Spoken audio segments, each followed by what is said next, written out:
Hi, product peeps. This is Shobit from Intentional Product Manager. Today, we're going to be talking about a very important topic. Are you a pushover product manager? If you are, what are the signs? How do you know if you are, and how do you fix it? Stay tuned for more.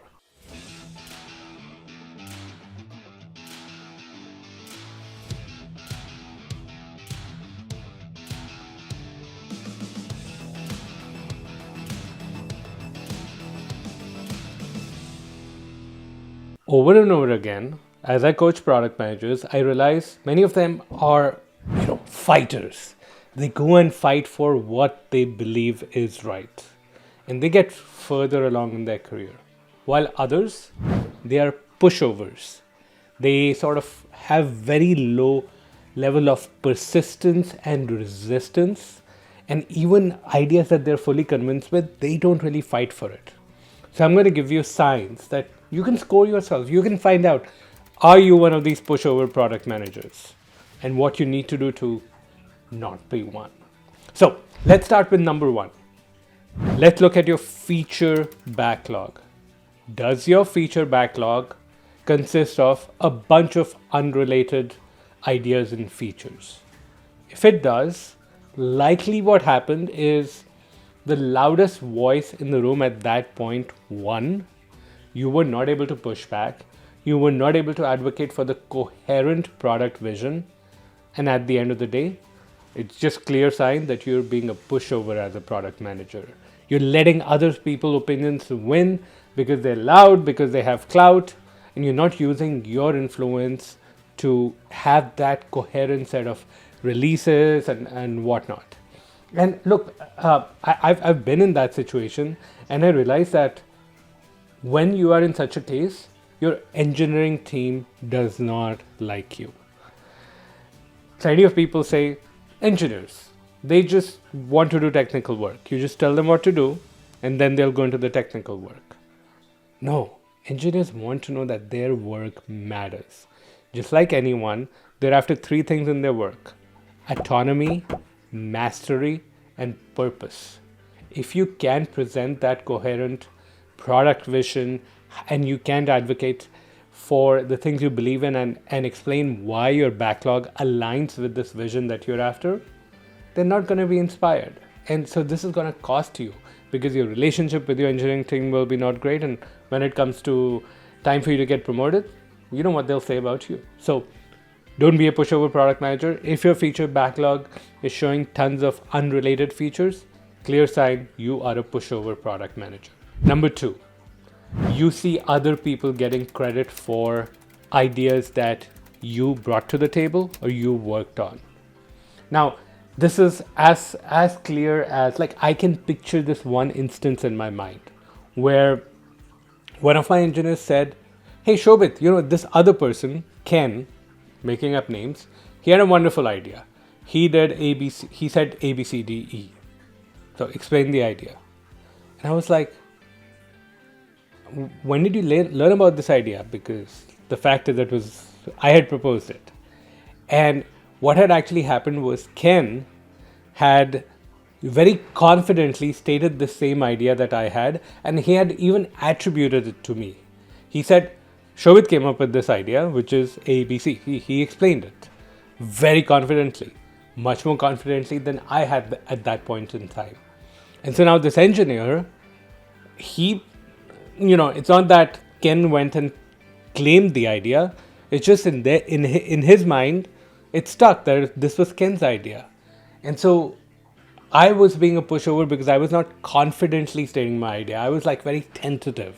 I was like, maybe we should think about this. And that results in somebody else taking credit for my idea, even if they didn't intend to. And that might happen to you. So a clear sign is that other people are getting credit for the ideas and the initiatives that you have worked on. Number three, very obvious. You get passed over for a promotion. The opportunity comes along, somebody else gets it. It's because you're not showing that sense of conviction. And look, ultimately, once most of these decisions about promotions, they don't happen with you in the room. They happen with you not in the room. Somebody else is making these decisions. A group is making this decision. They're having these discussions without you there. So whatever your brand is, and brand is basically personal brand, especially, is what somebody else says about you when you're not in the room. So your personal brand, if it's not solid as a leader, you're going to be passed over for that promotion. So that is a clear sign you're being a pushover as a product manager. Number 4, you end up working crazy hours, like 50 hours, 60 hours, 70 hours, 80 hours a week. Why is that happening? How does that relate to you being a pushover as a product manager? The fact is, in the modern work environment, especially in tech, you don't determine your own schedule completely. Your schedule is a negotiation between you and your coworkers and your managers and stakeholders. And you're consistently negotiating what thing is important, what's the deadline for it.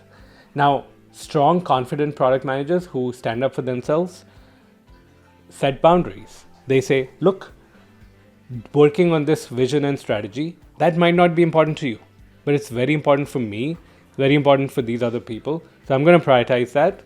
Your stuff will have to wait. The earliest I can get it done is a week and a half from now. Pushover product manager says, I can get it done today, but maybe by tomorrow. Is it okay if I get it done? Okay, thank you very much. I'll get it done. Most of the times, the deadlines other people are pushing are purely for their convenience. It's not a true deadline. Nobody dies. Deadline, the word is deadline. Nothing like major happens when it's not met. But if you're a pushover, you're going to take what other people's preferences are, make them deadlines for you, and then you're going to be working crazy hours. And the thing is, your reputation is going to build up. So next time when somebody needs it, they might come to you because they're like, oh, cool, this person gets it done. They just like, I can just coerce them into doing whatever. So you work crazy hours because you're a pushover as a product manager. Number 6, you worry. You worry about things like large presentations, about advocating for things in terms of large groups. Like large groups really worry you and concern you. Now, you being a pushover might not be the only reason. There might be many other sorts of anxieties and other things that are associated with that.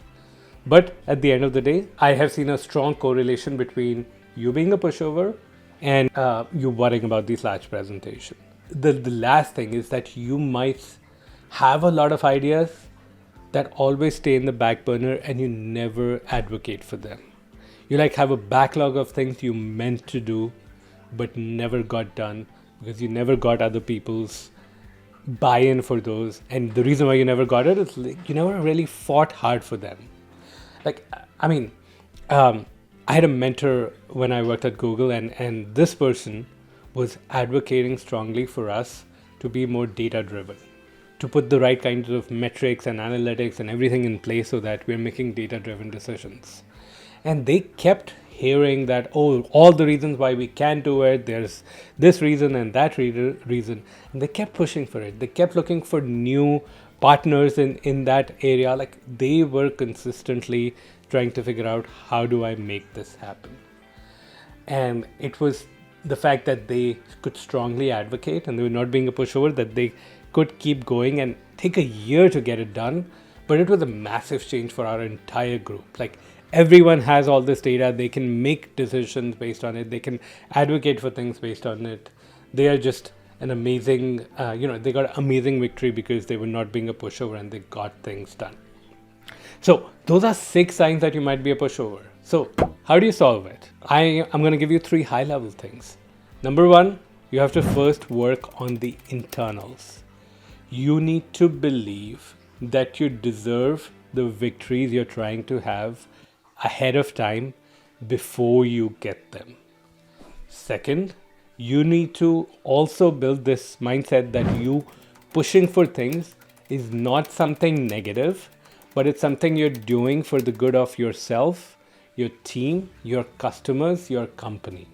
You have to truly believe that the ideas that you have, they have value to the world, and now you're pushing for them. And then number 3, you gotta work on influence and communication techniques. These are skills you can learn. Anybody who tells you that communication is somebody's born with it, it's just complete bullshit. The fact of the matter is that whatever I am today, however good a communicator I am, or maybe in your perspective, I'm an awful communicator, whatever level I am, I was so bad early on in my career. Like, I would really like struggle to speak up. I would not want to speak up. My voice will be low. People would consistently ask me to repeat what I was saying. It was embarrassing to some extent. But now I can very confidently go record this freaking YouTube video that goes to how many people. I don't care. I am not a pushover anymore. I advocate for things I believe in. So if you want to advocate for things to believe in, I strongly advocate here. Book a call with us. Let's not have even one more day go by where you're not advocating for things that you believe in, where you being a pushover. Let's get you past that, because look, ultimately, your career success, your happiness lies in that, and like monetarily, that's worth like millions of dollars over your career. So book a call with us. We'll figure out if there's ways we can help you. Look forward to speaking to you then.